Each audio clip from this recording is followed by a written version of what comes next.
Should Erik ten Hag be kept or sacked by Manchester United? The answer for many has changed drastically since Saturday's FA Cup final victory. But for me, my answer remains the same. I don't think Erik ten Hag should be kept, and I would like a replacement this summer. But I believe I am a fair man, and not only will I back up my statement and explain why I don't think Erik ten Hag should be kept, but I'll actually bat for the other side and explain some of the positives that there may be if Erik ten Hag was to be kept on by Ineos. I'll start by explaining my reasoning as to why I don't think Ten Hag should remain in the job.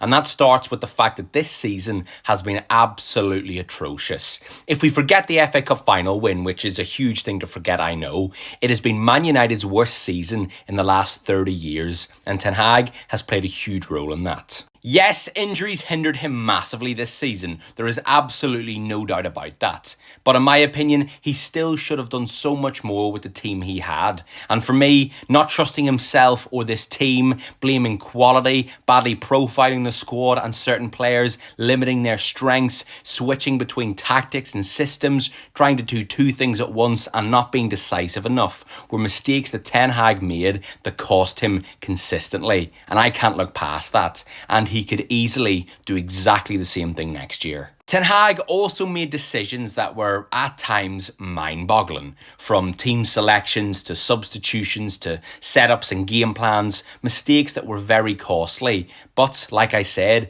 could easily be made again next year. From an Ineos point of view, it may seem potentially very harsh, but could be very wise to part ways with Erik. Like I've just said, Ten Hag could do the same thing he's done this year consistently again next year. And then you're stuck with an underperforming manager in the first full year of a project after backing him heavily in the summer. That's not only an awful start to the project, but then you have to sack him mid-season and try and appoint an interim or try and pluck a manager from another club, and we all know how much of a mess that can be. Or you persevere and wait it out until the summer and go again. But by doing either of those things, you're almost immediately writing the season off. Staying with Ineos, they have recruited the absolute very best on the board and are keen on a Manchester United head coach whose responsibility is the football and his players instead of a manager who has a lot more control and a big say in transfers, etc. I'm mentioning this because Ten Hag has been very vocal and we're all aware of how much he wants to be involved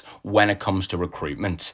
Now I know under the Glazers he pretty much had to make the decisions due to incompetence, but under Ineos, yes, he'll still have some sort of say, but I'm not sure he's going to or be very willing to relinquish a lot of power. If he doesn't, that could cause issues. But if he does, then happy days. Saturday was amazing, and it's the reason I've waited to make this video.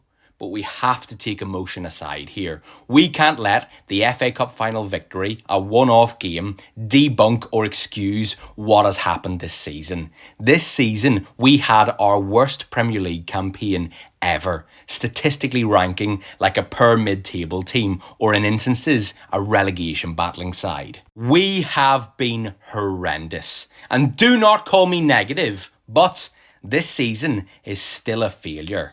I can't look past what I had to watch consistently.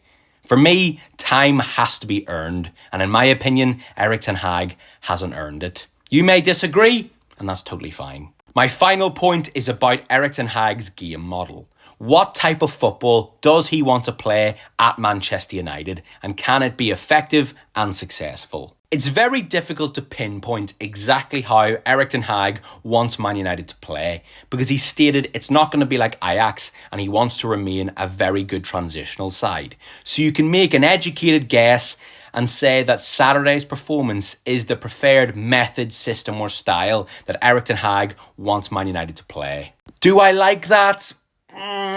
Not really. As good as it was on Saturday, and you can check my review video I did after the game, I gave Ten Hag his flowers.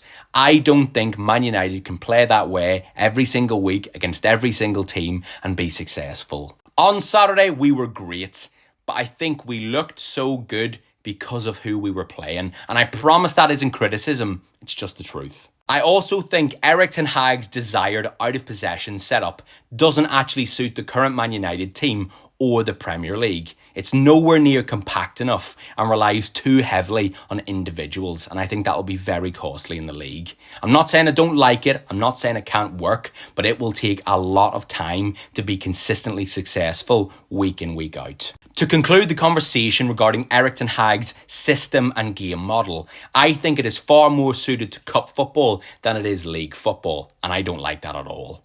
If he can change or adapt his system to make it more sustainable, then brilliant, but that is an almighty if. I spent the last 5 minutes critiquing Erik ten Hag and telling you why I don't think he should be kept. But there are some positives with keeping the Dutchman at Manchester United. And the first and the main one is the relationship he has built with the Manchester United squad. It was clear to see after the cup final that the players love him and he has built a really good bond with the team. So if he was to be sacked, it could cause a potential rift within the changing room. And if he's kept, it'd be nice to see him grow that bond with the team. The next sort of positive that goes in Ten Hag's favour is the fact that the managerial market right now isn't very good. And to be honest, I would actually keep Ten Hag unless we got either Kieran McKenna, which doesn't look very likely right now, Thomas Tuchel or Maurizio Pochettino. I'd also like Amorim, but that doesn't seem very realistic. Apart from the managers mentioned, Ten Hag is the best fit for Man United.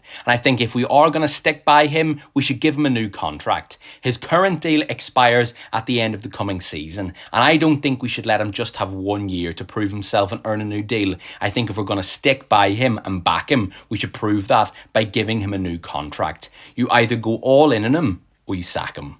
Ineos have a huge decision to make. And to be honest, it's a bit of a lose-lose. No matter what they decide, they'll get blasted for it. And either decision is a huge risk as well. I don't envy them in the slightest. But if you were Ineos, what would you do with Erik ten Hag?